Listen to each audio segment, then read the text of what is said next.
કેનેડાના બ્રેમ્પટનમાં એક દુઃખદ માર્ગ અકસ્માતમાં ભરૂચ જિલ્લાના આમોદના 25 વર્ષીય યુવકનું મોત નીપજ્યું છે.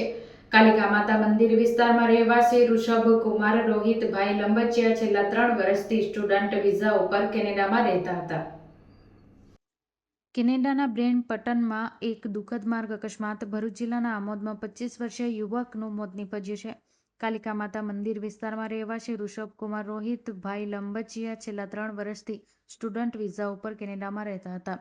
બ્રેમ્પટનમાં બનેલી આ દુર્ઘટના ટ્રક અને ઋષભકુમારની કાર વચ્ચે ગંભીર અકસ્માત સર્જાયો હતો. ઘટના સમયે ત્યાંથી પસાર થઈ રહેલા એક વાહન ચાલકના કારના ડેશકેમમાં આ સમગ્ર ઘટના કેદ થઈ ગઈ હતી, જે વિડીયો હાલમાં સોશિયલ મીડિયા ઉપર વાયરલ થયો છે. આ દુઃખદ સમાચાર મળતા જ આમોદ નગરમાં શોકની લાગણી છવાઈ ગઈ છે. ખાસ કરીને લંબચિયા પરિવાર પર આભ તૂટી પડ્યું છે. ઉલ્લેખનીય છે કે ઋષભકુમાર ઉચ્ચ શિક્ષણ માટે કેનેડા ગયા હતા અને ત્યાં તેમનું આકસ્મિક અવસાન થતાં સમગ્ર પરિવાર અને સ્થાનિક સમાજમાં ઘેરા શોકની લાગણી વ્યાપી ગઈ છે.